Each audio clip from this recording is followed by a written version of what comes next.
Welcome students. আজকের এই video ক্লাসটিতে আমরা আলোচনা করব বাস্তুবিদ্যা বা ইকোলজি। ইকোলজি হলো একটা সাবজেক্ট যেখানে পরিবেশ সংক্রান্ত পড়াশোনা করা হয়। অর্থাৎ আমাদের চারপাশে যে জীব জড়, জীব বলতে উদ্ভিদ, প্রাণী বিভিন্ন রকমের, এবং জড় বলতে মাটি, জল, আলো, বাতাস, এই সবাইকে নিয়ে যে একটা সুস্থ বসবাস রীতি গড়ে উঠেছে তাকে আমরা বলি পরিবেশ বা এনভায়রনমেন্ট। সেই এনভায়রনমেন্টের স্টাডিটাকেই আমরা বলি ইকোলজি। এই ইকোলজি শব্দটা এসছে দুটো গ্রিক শব্দ থেকে, ওইকস, OIKOS, ওইকস। ওইকস কথাটার মানে হলো বাস্তু বা হ্যাবিটেট, আর লোগোস কথাটার মানে হলো টু স্টাডি বা এখানে বিদ্যা।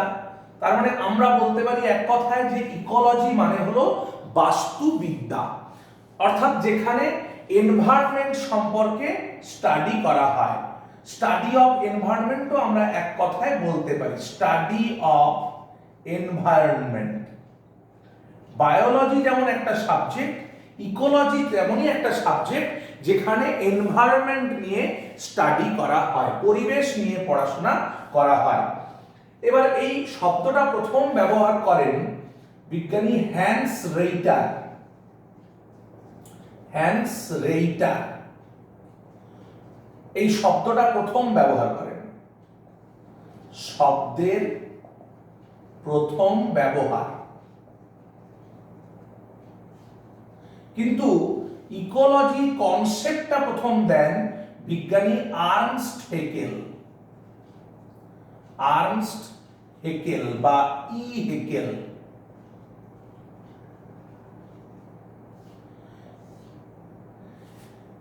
এই টোটাল কনসেপ্ট বা ধারণাটা প্রথম দেন বিজ্ঞানী আর্নস্ট হেকেল বা ই হেকেল।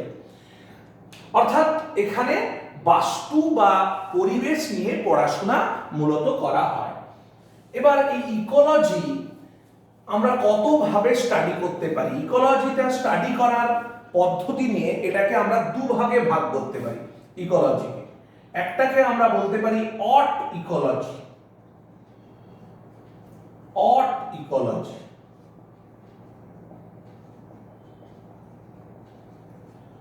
আর আরেকটি শাখাকে বলতে পারি সিন ইকোলজি, সিন ইকোলজি। অর্থাৎ যে ধরনের বাস্তুবিদ্যার পড়াশোনায় আমরা শুধুমাত্র একটি প্রজাতি নিয়ে আলোচনা করব, একটি প্রজাতির সঙ্গে পরিবেশের সম্পর্ক নিয়ে যখন আলোচনা করব, যখন পড়াশোনা করব, তখন তাকে বলা হবে অট ইকোলজি। অর্থাৎ এখানে আমি এক কথায় লিখতে পারি একটি প্রজাতির সঙ্গে পরিবেশের সম্পর্ক নিয়ে পড়াশোনা, এটাকে আমরা বলতে পারি অট ইকোলজি। তাহলে আমরা এটাকে সহজে এক কথায় স্পিসিস ইকোলজি বলতে পারি। অর্থাৎ এটা স্পিসিস লেভেল ইকোলজি, যে কোনো একটা স্পিসিস নিয়ে এখানে স্টাডি করা হয়। অর্থাৎ পরিবেশের সাথে স্পিসিসটার কি সম্পর্ক, পরিবেশের স্পিসিসটার ভূমিকা কি, সেগুলো নিয়ে মূলত আমরা এখানে আলোচনা সীমাবদ্ধ রাখি। এক্সাম্পল যেমন তুমি বলতে পারো যে সুন্দরবনে রয়্যাল বেঙ্গল টাইগারের সঙ্গে পরিবেশের সম্পর্ক নিয়ে পর্যালোচনা। অর্থাৎ এখানে রয়্যাল বেঙ্গল টাইগার একটা প্রজাতি, তার সঙ্গে পরিবেশের সম্পর্ক কেমন সেটা নিয়ে যখন তুমি পর্যালোচনা করবে, সেই স্টাডিটা হবে অট ইকোলজি। এবার অপরপক্ষে সিন ইকোলজি মানে কি দাঁড়াচ্ছে? যখন অনেক প্রজাতির সঙ্গে পরিবেশের সম্পর্ক নিয়ে পর্যালোচনা করা হবে, পরিবেশের সম্পর্ক নিয়ে পড়াশোনা করা হবে বা আলোচনা করা হবে, তখন তাকে বলা হবে সিন ইকোলজি। এবার সিন ইকোলজিটা যেরকম আমরা বলতে পারি এটাকে কমিউনিটি ইকোলজি, কমিউনিটি ইকোলজি বা অনেক সময় ইকোসিস্টেম ইকোলজি এদের মধ্যে পড়ে, কিংবা বায়োম ইকোলজি এর মধ্যে পড়ে। সেখানে স্পিসিস ইকোলজি বা এটাকে আমরা আরেকটা অটিকোলজিটার আরেকটা হচ্ছে পপুলেশন ইকোলজি। আমি এই টার্মগুলো নিয়ে ডিটেইলসে আসছি। তার আগে বলি সিন ইকোলজি মানে যে জায়গাটাতে দুটোর মধ্যে পার্থক্যটা হলো যে অটিকোলজি হলো একটি প্রজাতির সঙ্গে পরিবেশের সম্পর্ক নিয়ে আলোচনা, আর সিন ইকোলজি হলো অনেক প্রজাতির সঙ্গে পরিবেশের সম্পর্ক নিয়ে পড়াশোনা বা আলোচনা। তাহলে সিন ইকোলজির एग्जांपल কি হতে পারে? কোন জঙ্গলে বাঘ, সিংহ, হরিণ এদের সঙ্গে পরিবেশের সম্পর্ক নিয়ে পর্যালোচনা। আমি আর লিখলাম না। এই প্রাণীগুলো, এখানে আমি তিনটে প্রাণী উদাহরণস্বরূপ বলেছি, বাঘ, সিংহ, হরিণ। এদের সঙ্গে যখন পরিবেশের সম্পর্ক নিয়ে পর্যালোচনা করছি তখন সেটা হচ্ছে সিন ইকোলজি স্টাডি। অর্থাৎ দুটো কনসেপ্টের মধ্যে মূল ধারণার পার্থক্যই হচ্ছে এক অটিকোলজিতে একটা প্রজাতির সঙ্গে পরিবেশের সম্পর্ক নিয়ে পড়াশোনা করা হয়, এখানে অনেক প্রজাতির সঙ্গে পরিবেশের সম্পর্ক নিয়ে পর্যালোচনা করা হয়।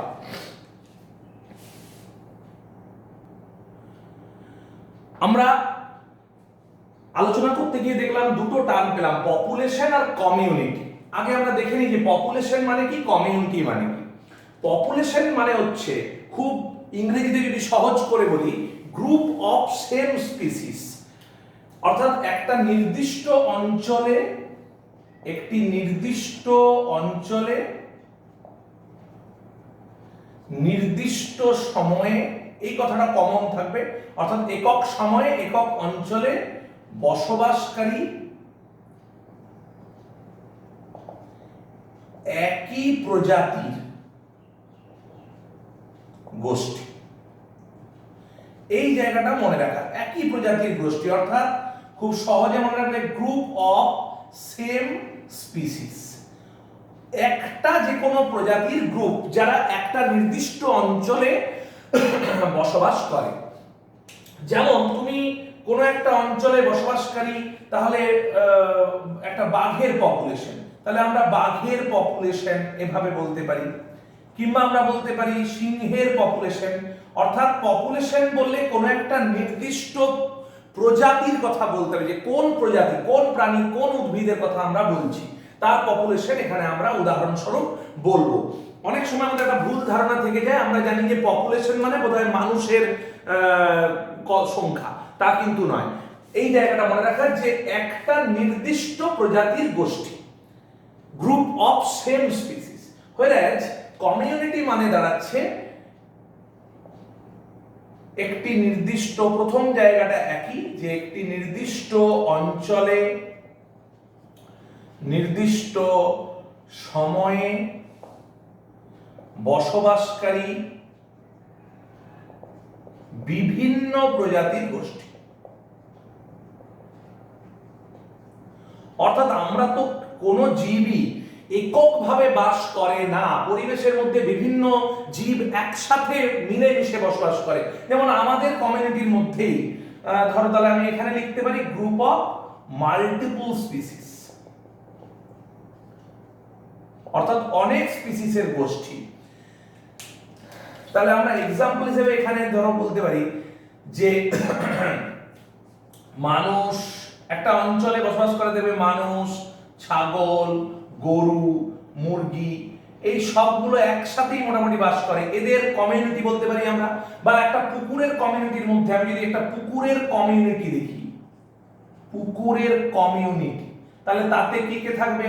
রুই মাছ থাকবে, কাতলা মাছ থাকবে, চিংড়ি থাকবে, শামুক থাকবে, ব্যাঙ থাকবে, সাপ থাকবে। অর্থাৎ এই সবাইকে নিয়ে তৈরি হবে কমিউনিটি। যখন অনেকগুলো প্রজাতির প্রসঙ্গ আসবে তখনই সেটা কমিউনিটি, এটা পুকুরে বসবাসকারী একটা কমিউনিটি। কিংবা আমরা স্থলভাগের মধ্যে যে মানুষ, ছাগল, গরু, মুরগি একসাথে বসবাস করি আমরা, তাহলে আমরা একটা কমিউনিটি। কিংবা একটা জঙ্গলে ধরো বাঘ, সিংহ, হরিণ, ভালুক, বানর, হনুমান, এরা একসঙ্গে বসবাস করে, তাদেরকে একটা কমিউনিটি বলবে। তুমি আবার অরণ্যের সাথে তোমরা আবার পুকুরের কমিউনিটি মিলিয়ে ফেলবে না। অর্থাৎ এই যে বলেছি নির্দিষ্ট অঞ্চলে বসবাসকারী, নির্দিষ্ট সময়ে বসবাসকারী ভিন্ন প্রজাতির গোষ্ঠী, তাহলে এটা হলো একই প্রজাতির গোষ্ঠী, এটা ভিন্ন প্রজাতির গোষ্ঠী। তাহলে পুকুরের কমিউনিটিতে রুই মাছ, কাতলা মাছ, এদের সবাইকে একসাথে বলছি কমিউনিটি। কিন্তু শুধু যদি দেখি যে কটা রুই মাছ আছে, হয়তো 50টা রুই মাছ আছে, তাহলে সেই 50টা রুই মাছকে কিন্তু একসাথে বলবো রুই মাছের পপুলেশন। কিংবা ধরো ওই পুকুরে 150টা ব্যাঙ আছে, তাহলে ওই 150টা ব্যাঙকে আমি একসাথে বলবো ব্যাঙের পপুলেশন। তাহলে পপুলেশন আর কমিউনিটির ধারণা আশা করি তোমাদের ক্লিয়ার হবে। এবার আমরা আসি বায়োম এবং বায়োস্ফিয়ারের ধারণা। বায়োম কি না, উদ্ভিদ, প্রাণী এদের নিয়ে গঠিত, উদ্ভিদ ও প্রাণী নিয়ে গঠিত বৃহৎ ভৌগোলিক বা বৃহৎ জলবায়ু অঞ্চল, তাকে আমরা বলি বায়োম। অর্থাৎ এটা কোনো ছোটখাটো অঞ্চল নয়, একটা বিস্তৃত বড় অঞ্চল, যেটার মধ্যে একটা নির্দিষ্ট ধরনের জলবায়ু বা একটা ভৌগোলিক অবস্থান আমরা চিহ্নিত করতে পারি। আমি যেমন এক্সাম্পল হিসেবে বলতে পারি যে নিরক্ষীয় অঞ্চল, তাহলে এটা একটা বায়োম। কিংবা নাতিশীতোষ্ণ অঞ্চল, কিংবা তুন্দ্রা বায়োম, তাহলে এই প্রত্যেকটা একটা নির্দিষ্ট ধরনের, কিংবা তৈগা বায়োম, এদের প্রত্যেকের একটা নির্দিষ্ট ধরনের জলবায়ু বিরাজমান এবং সেখানকার উদ্ভিদ এবং প্রাণীর বৈচিত্র্যের মধ্যেও সেই জলবায়ুর একটা প্রভাব দেখা যায়। তাহলে এইরকম একটা বিশেষ ধরনের উদ্ভিদ প্রাণী নিয়ে তৈরি হওয়া একটা বড় ভূখণ্ডকে আমরা বলতে পারি বায়োম। বায়োস্ফিয়ার মানে কি, এখানে বায়োস কথাটার মানে হচ্ছে লাইফ, বায়ো বা বায়োস মানে হচ্ছে লাইফ, অর্থাৎ জীব কোথায় আছে। আর স্ফিয়ার কথাটার মানে হচ্ছে এখানে অঞ্চল। তাহলে জীব, অঞ্চল বা মণ্ডল, এটাকে বাংলায় আমরা বলতে পারি জীব মণ্ডল। অর্থাৎ পৃথিবীর, তোমরা হয়তো ভাবছো যে এই পৃথিবীর সমগ্র অঞ্চলেই বোধহয় জীব বিরাজমান, কিন্তু মনে রাখবে যে পৃথিবীর সমস্ত অংশে কিন্তু জীব নেই। পৃথিবীর ভূপৃষ্ঠ বা সমুদ্রতল থেকে মোটামুটি, এই যে এটা যদি আমরা ভূপৃষ্ঠ ধরি, ধরো এটা ভূপৃষ্ঠ, তার নিচে রয়েছে জল এবং উপরে রয়েছে বায়ু, তাহলে এদিকে রয়েছে বায়ু এবং এখানে রয়েছে জল। তাহলে উপর দিকে মোটামুটি মনে রাখবে যে 6 কিলোমিটার এবং নিচের দিকে একটু বেশি 7 কিলোমিটার, সব মিলিয়ে হলো 13 কিলোমিটার। এই টোটাল যে 13 কিলোমিটার অঞ্চল, এই 13 কিলোমিটার অঞ্চলে দেখা যাচ্ছে যে এখানে জীবের অস্তিত্ব লক্ষ্য করা যাবে। এই জায়গাটাকে বলা হয় বায়ুমণ্ডল, যেটা বায়ুমণ্ডল বা অ্যাটমসফিয়ার। তাহলে অ্যাটমসফিয়ার, বায়ুমণ্ডল কিন্তু অনেক দূর বিস্তৃত, অনেক কিলোমিটার বিস্তৃত, কিন্তু তাতে ম্যাক্সিমাম 6 কিলোমিটার গেলে তুমি জীবের অস্তিত্ব লক্ষ্য করতে পারবে। আবার ভূপৃষ্ঠ যেখানটা, সেটাকে আমরা বলতে পারি অশ্বমণ্ডল বা লিথোস্ফিয়ার। আর এই জলমণ্ডল বা বায়ুমণ্ডল, জল বা বায়ুমণ্ডল বা হাইড্রোস্ফিয়ার।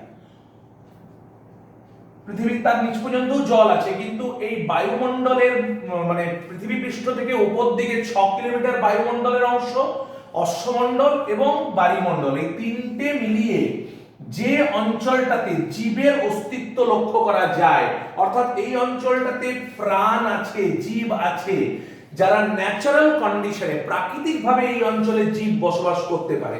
অর্থাৎ এই 13 কিলোমিটার অঞ্চলে যে কথাটা মনে রাখতে হবে যে প্রাকৃতিকভাবে জীব থাকে, প্রাকৃতিকভাবে জীব বাঁচতে পারে। দেখো কৃত্রিমভাবে তো আজকালকার দিনে মহাকাশে গিয়েও মানুষ বেঁচে আছে অক্সিজেন সিলিন্ডার এবং লাইফ সাপোর্ট সিস্টেম নিয়ে। কিংবা এভারেস্টের উচ্চতা তোমরা ভেবে দেখো, 8,848 মানে প্রায় 8.9 কিলোমিটারের কাছাকাছি, কিন্তু 6 কিলোমিটারের বেশি বলেছি আমি যে প্রাণ থাকতে পারে না। তাহলে মানুষ তো এভারেস্টের চূড়ায় উঠছে কিভাবে?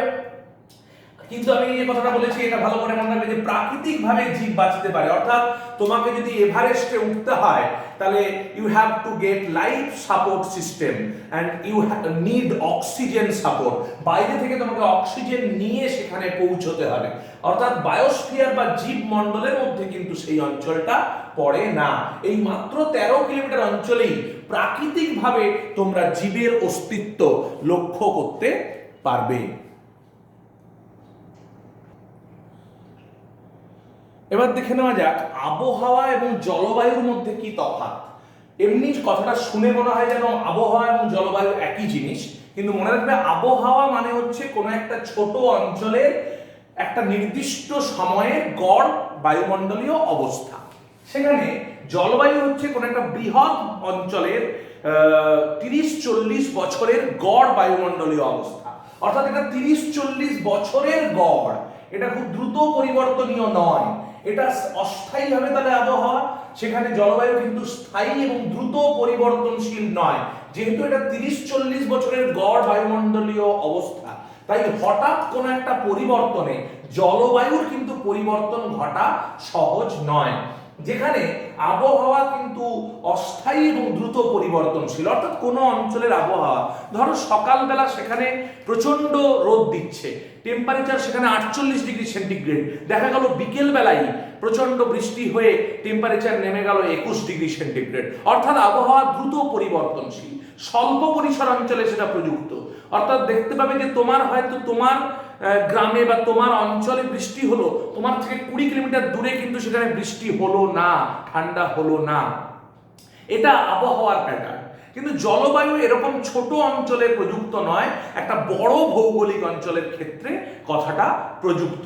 অর্থাৎ সেখানে জলবায়ুতে যেহেতু 30-40 বছরের গড়, অর্থাৎ সেখানে দুপুরবেলা 45 বা বিকেল বেলা 20 হলে যে বিশাল কিছু একটা পরিবর্তন হয়ে যাবে সেরকমটা নয়।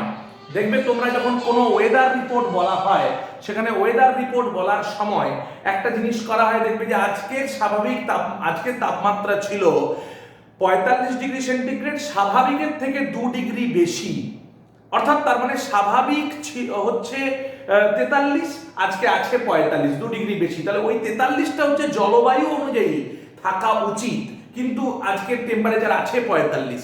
কিংবা তোমার দেখবে কোনোদিন বলে যে আজকের সর্বনিম্ন তাপমাত্রা 20 ডিগ্রি সেন্টিগ্রেড, স্বাভাবিকের থেকে 2 ডিগ্রি কম, অর্থাৎ স্বাভাবিক থাকা উচিত ছিল 22 ডিগ্রি, আছে 20 ডিগ্রি, অর্থাৎ ওই যে স্বাভাবিকের কথাটা বলা হচ্ছে, that is the climatic parameter, অর্থাৎ সেটাই জলবায়ু।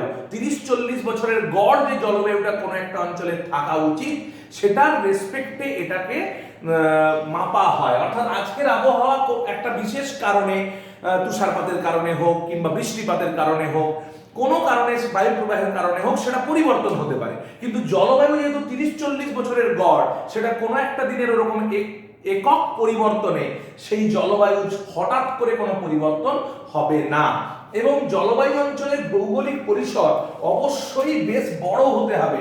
সেখানে আমি আগেই বলেছি আবহাওয়ার ক্ষেত্রে পরিসরটা ছোট হলেই চলবে। তোমার গ্রাম পাশের গ্রামের মধ্যেই দেখবে আবহাওয়ার পার্থক্য ঘটতে পারে, কিংবা 20-25 কিলোমিটার অঞ্চলের মধ্যে একটা ড্রাস্টিক আবহাওয়ার পরিবর্তন লক্ষ্য করা যেতে পারে, যেটা জলবায়ুর ক্ষেত্রে এরকম ঘটনা লক্ষ্য করার কোনো কারণ নেই। এবার আমরা আরেকটা কনসেপ্ট নিয়ে একটু আলোচনা করব, মাইক্রো ক্লাইমেট। মাইক্রো ক্লাইমেট হচ্ছে, দেখো তোমরা একটু আগেই তোমাদেরকে আমি আলোচনা করলাম যে জলবায়ু, ক্লাইমেট মানে তো জলবায়ু, এই জলবায়ু হচ্ছে বৃহৎ পরিসর অঞ্চলে প্রযুক্ত, কিন্তু তাহলে তোমরা বলবে স্যার আবার আপনি বলছেন মাইক্রো ক্লাইমেট। হ্যাঁ, মাইক্রো ক্লাইমেট হতে পারে স্বল্প পরিসর অঞ্চলে জলবায়ুর যদি কোনো একটা স্থানীয় অবস্থা লক্ষ্য করা যায় বা স্থানীয় পরিবর্তন লক্ষ্য করা যায়, তাহলে সেই ধরনের অবস্থাটা হচ্ছে মাইক্রো ক্লাইমেট।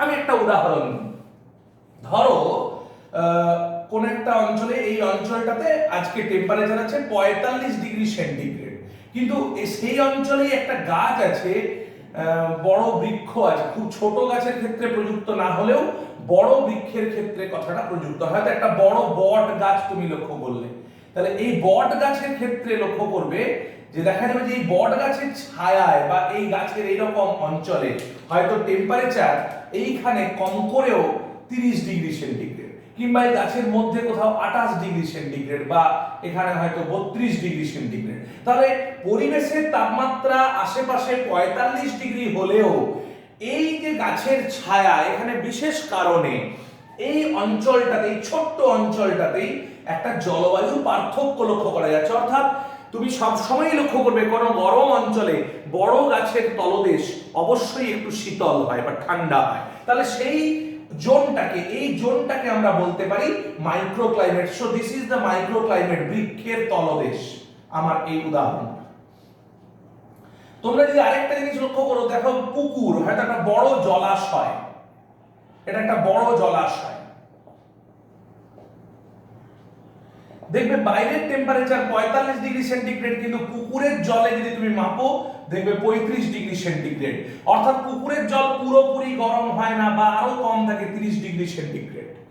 আবার যখন খুব বাইরে, আমি একটু গরম ঠান্ডা দুটোই উদাহরণ দিয়ে দেখাই, ধরো বাইরে খুব 10 ডিগ্রি সেন্টিগ্রেড, কিন্তু পুকুরের টেম্পারেচার যখন এখানে 45 তখন দেখবে এখানে 30 ডিগ্রি সেন্টিগ্রেড। যখন 10 ডিগ্রি সেন্টিগ্রেড তখন তুমি লক্ষ্য করবে যে পুকুরের জলে হয়তো সেখানে কিন্তু 22 ডিগ্রি সেন্টিগ্রেড।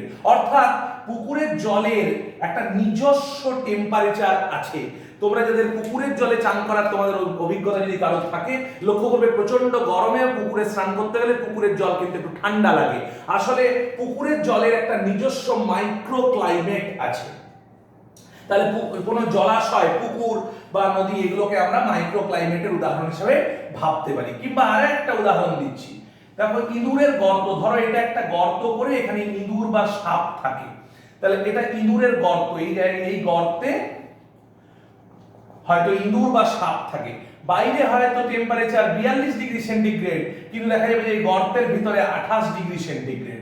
আবার যদি বাইরে দেখা গেল হয়তো 12 ডিগ্রি সেন্টিগ্রেড, তখন কিন্তু গর্তের মধ্যে বেশি সময় 28, আবার এখানে যখন 12 তখন দেখা যাচ্ছে এখানে 20 ডিগ্রি বা 22 ডিগ্রি সেন্টিগ্রেড। অর্থাৎ শীতের সময় ভিতরে গরম, আবার গরমের সময় ভিতরে ঠান্ডা। এই গর্তের এই মধ্যে বায়ু প্রবাহ হয় না, এখানে মাটির আশেপাশে, তাহলে এই জায়গায় তো মাটি থাকে, তার জল টল ইত্যাদির কারণে এখানের একটা নিজস্ব উষ্ণতা আছে, এখানকার নিজস্ব একটা ক্লাইমেটিক জোন আছে। তাই আমি একটা বড় গর্তকে কিংবা বড় জলাশয়কে কিংবা বৃক্ষের তলদেশকে মাইক্রো ক্লাইমেট বলতে পারি। অর্থাৎ গোটা পরিবেশে এখানে 42 ডিগ্রি বা 12 ডিগ্রি, সেখানে গর্তের ভিতর কিন্তু ওই 42 ডিগ্রি যখন, তখন এখানে দেখা গেল 28 ডিগ্রি বা 30 ডিগ্রি। আমি উদাহরণ হিসেবে বলছি এটা। আবার দেখা গেল বাইরে যখন প্রচন্ড ঠান্ডা 12 ডিগ্রি 10 ডিগ্রি, তখন ভিতরে কিন্তু 22 ডিগ্রি। অর্থাৎ এটা ন্যাচারাল এসির মতো কাজ করছে, অর্থাৎ এদেরকে এয়ার কন্ডিশন লাগাতে হচ্ছে না। তাহলে এই রকমের এই যে বিশেষ ক্লাইমেটিক অঞ্চল, গর্ত কিংবা জলাশয় কিংবা বৃক্ষের তলদেশ, এগুলোকে আমরা বলতে পারি মাইক্রো ক্লাইমেট। তাহলে আজকের ক্লাস থেকে আমরা ইকোলজির যে বেসিক কিছু বিষয়, ইকোলজি কত রকমের হয়, পপুলেশন কি, কমিউনিটি কি, বায়োম কি, বায়োস্ফিয়ার কি, ক্লাইমেট, ওয়েদার কি জিনিস এবং মাইক্রো ক্লাইমেট, এই ধারণাগুলো সম্পর্কে আজকে জানলাম। পরবর্তী ক্লাসগুলোতে আমরা ইকোলজির অন্যান্য বিষয়গুলো নিয়ে আলোচনা করব।